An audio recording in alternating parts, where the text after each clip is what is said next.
I met Susan at a Halloween party at Mike and Ronnie's, and she was dressed as a black cat. And she came up to me and said, I really, really want to take your class. I didn't really catch her name, and for those of you that know me, know I probably was drinking pretty heavily, and that didn't help. And so the next day, I was a bit hungover, and I called Gary Arnold, and I was like, Gary, can you hook me up with the email of that black cat? And he's like, what black cat? And finally it dawns on him whom I'm talking about, that it's Susan, and he gives me her email address. I email her, I don't know, maybe I called her, and lo and behold, she took my class 3 times. Well, anyway, so every time Susan comes to class, she glides in her wheelchair with this big-ass purse slung around her neck. I'm thinking, what the hell does she have in that purse, okay? Is it a feed bag? It looks like a feed bag where she could just like, or is there a severed head in there maybe? You know, my imagination, those of you who know me, okay? Wild imagination. And, or you know, a weekend's worth of clothing. You know, I think of Susan as the bag lady of the crib world. Okay? Because then she turns around and you see more bags on the back. Susan, do you really have an apartment or not? Is that how you're just living out of your wheelchair? Like some people live out of their cars. You live out of your wheelchair, perhaps. If you need to, you can stay with me. Okay? You know, I'm going to regret saying that. Anyway, so Susan takes my class 3 times. And I have 3 little letters to describe Susan. TMI. Okay? Well, the first piece that she did, let me explain this. I always bring in different little objects and stuff for the students to spark ideas. Oh, by the way, my class, for those of you that have not taken it, is how to create the one-person show. So it's all about personal stories. And you're welcome to take the class. Just email me at some point. Ask Gary for my email.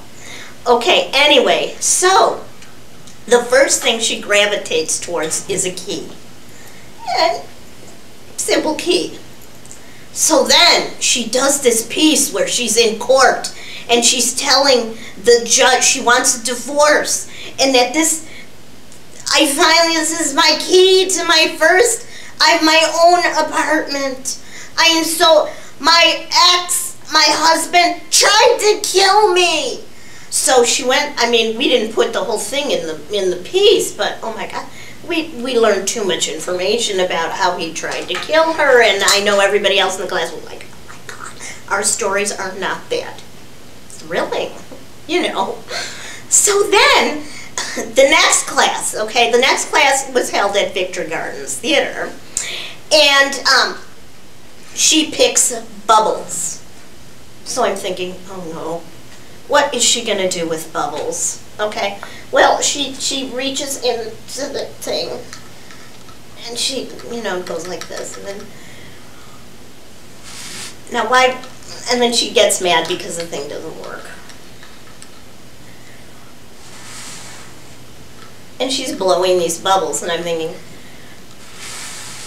oh my God, I hope she's not doing some Vegas hoochie coochie bubble act, or, you know, it's going to get naked, or maybe, I don't know, maybe she has a G-string or something in that purse. Well, anyway, so she does this whole piece about, I want to adopt a baby, and they won't let me because of my disability. And I even bought Bubbles. I have games, I have stuff, I have all the rooms set up, and you won't let me adopt a baby. Oh my God, TMI, Susan, terrible.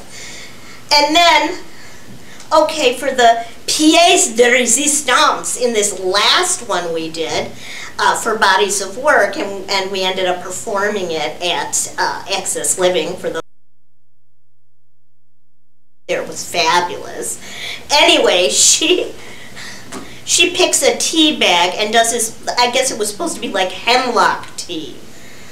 And then my favorite line, everybody's favorite line from the whole piece, I will not sign a fucking DNR. Okay, Susan, won't make you sign a DNR. TMI. Anyway, then during class, like it was an 8-week class, I had my friend Judith Harding come in, and she's a performer and a teacher, and she was brought in to teach us a movement, to like get at the parts of ourselves, of our souls through movement, instead of like yammering on and on about all of our problems and, you know, everything like that. Well, you know, and keep in mind, the entire class is made up of Crips, including myself. So Judith brings in this phone book, huge phone book. And this is something she learned, Buto, some Asian mumbo jumbo, some movement fund, I don't know.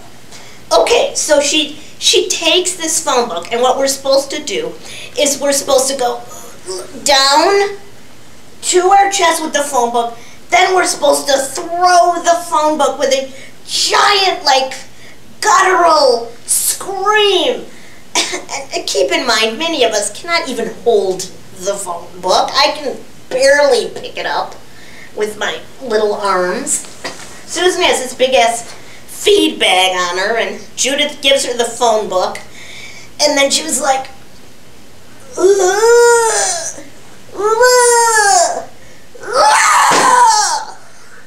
so we got to see how Susan throws a phone book to TMI. However, Susan, on a positive note, your ability to share your soul and your stories and get right at the truth has made my class just a pleasure and a success for me as a teacher to know that I have instilled that in you. So thank you very much, and I love you.